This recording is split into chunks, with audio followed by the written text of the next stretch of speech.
Hello and welcome to my YouTube channel. In this video, I am talking about my experience as a reflector in human design on planet Earth. So reflectors make up less than 1% of the population.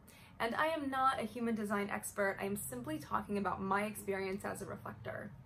A little bit about reflectors is that they are said to not have any defined energy centers within us, that we are really just here to observe and to reflect back to the world what is going on in the world. So that also is in people and environments, etc., etc.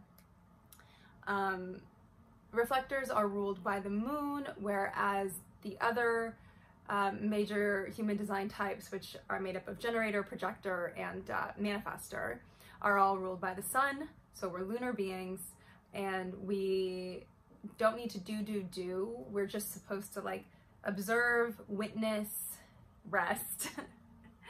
And I gotta say that my experience as a reflector is kind of nuts. And if you're a reflector and you found this video, maybe you'll find some comfort in what I have to say.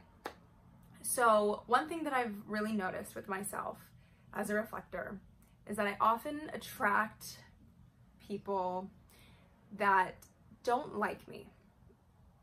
I don't know if that's the right way to phrase it, but I find that I actually end up struggling a lot in social circumstances, specifically if it's an environment filled with drugs or alcohol or people who don't really love personal development. That's one thing that I've noticed, is that people who are just sort of like normal, not like life coachy, spiritual help, spiritual development, personal development people, I tend to like run into a lot of issues with those people, even when I show up kind, even when I show up sweet, because as a reflector, I'm reflecting the energy of the space back to itself and amplifying it. So when people end up not liking me, it is literally a reflection of a deep feeling that they have within themselves. So if as a reflector, you are surrounded by people who are not very secure or not very sound or uncertain of themselves, even if they don't know it, you're going to like come up against a lot of tension.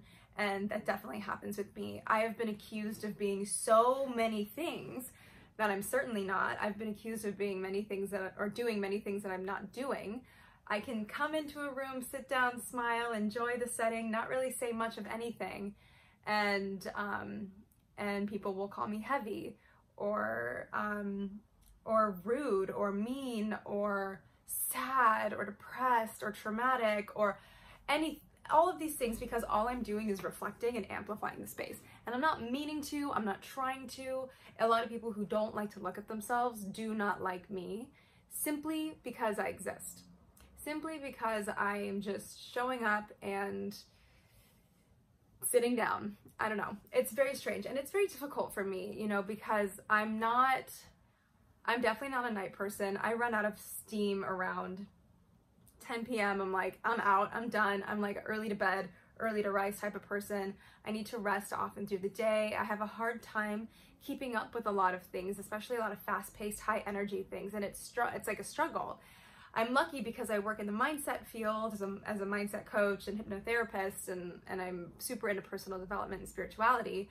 I feel like as a reflector, you kind of have to be to get the energy to be able to do other things, like to catch myself and be like, no, I really want to accomplish this today. I don't need to like lay back down. I don't need to X, Y, and Z, whatever we reflectors think we need to do. But yeah, so it has been quite the struggle for me when I find myself surrounded by people who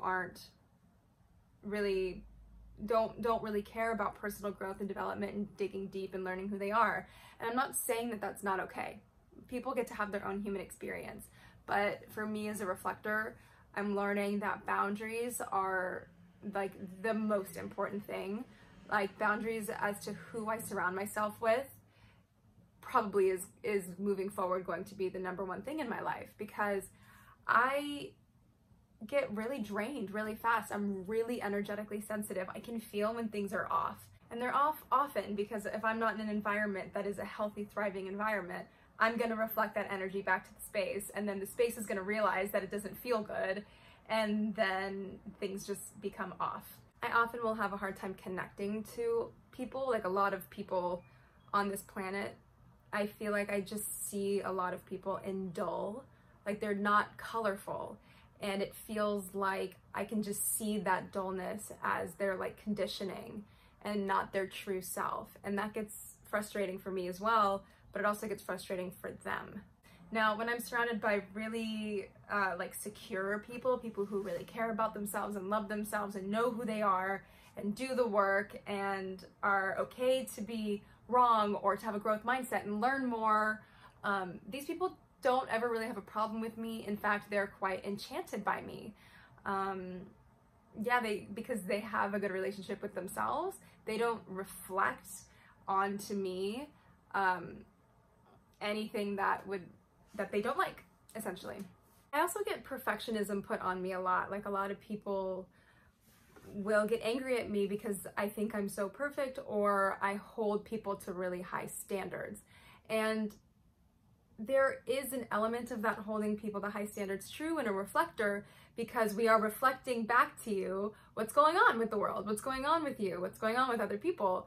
And so without even saying to anyone like, oh, you need to be more of something, they can just feel it. They can feel it reflecting from us, because our energy is supposed to make the world realize what's not working and become a better place. And people really don't want to be told that they're not doing a good job. Like, and it's not even that you're saying that they're not doing a good job, it's that they just assume that that's what you're feeling and that's what you're putting on them, because that is what a reflector's energy is supposed to do.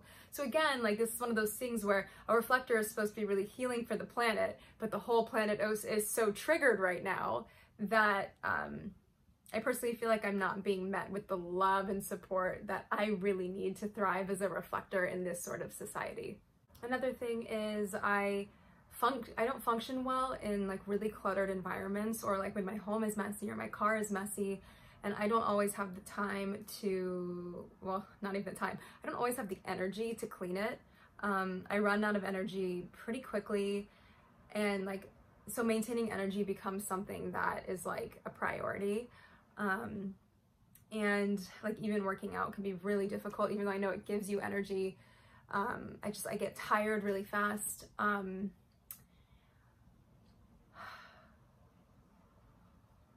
Having the energy to even have my own business is difficult. Like, staying productive is hard. It's really hard. But yeah, so that's why like maybe outsourcing for a housekeeper is really helpful. Or, you know, like communicating with your partner is really helpful. Like, hey, I really need your help with cleaning and keeping things maintained so that I can function well. Decluttering has become like a fun pastime for me, because I need to do it. I need to declutter sometimes to open up and free up space for myself to even function. Now, something super great is that because I'm a reflector, as a coach as well, I can help my clients get to the core of what's going on with them really, really super fast. So we get results really fast. And that is like a really incredible thing. I think that's why a lot of reflectors do go into these self-help, spiritual healer, personal development type of paths, because we're really, really good at helping people see the truth of what's up and create something new. So that is really beautiful. It is a struggle, it gets really lonely, and it can be very, very difficult.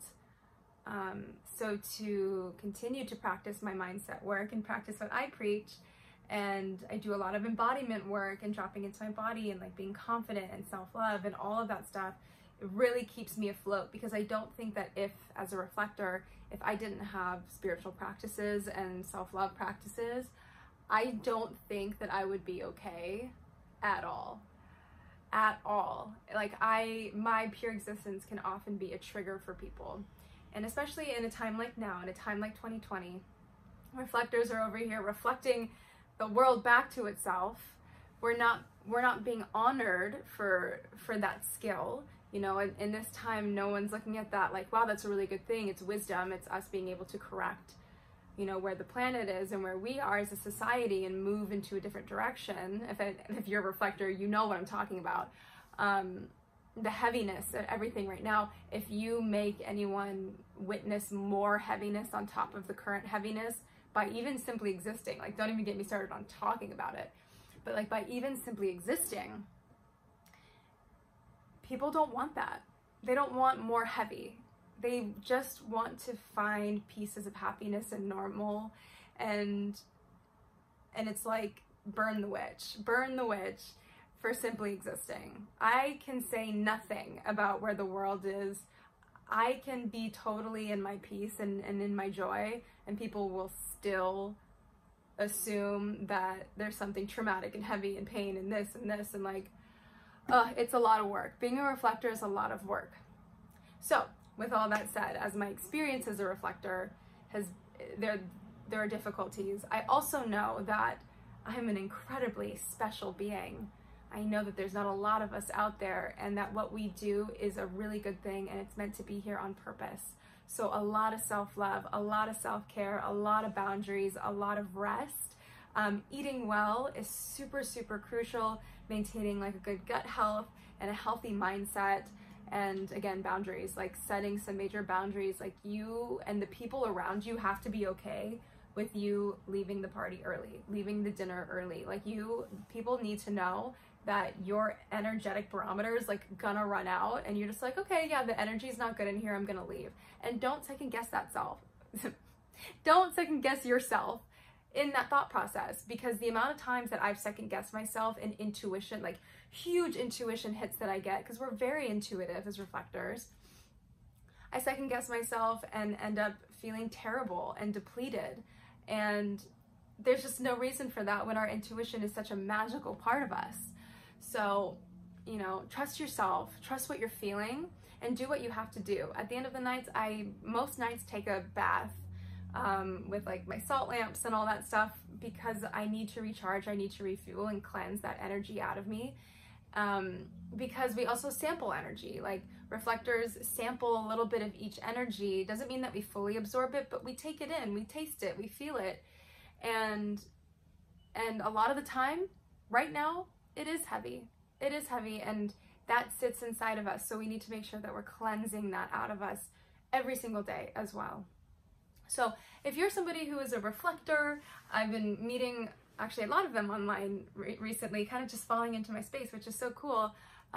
Please comment on this video and feel free to subscribe. I talk a lot about mindset and manifestation and sexuality and confidence, but feel free to subscribe. I'd love to have you here and connect with more reflectors, and tell me about your experience. Tell me in the comments what it's like for you to be a reflector, what really resonated with you in this video, and if there's anything that I didn't touch on that really helps you to refill yourself at the end of each day, I would love to know. All right, guys, thank you for watching, reflectors, and I will catch you later.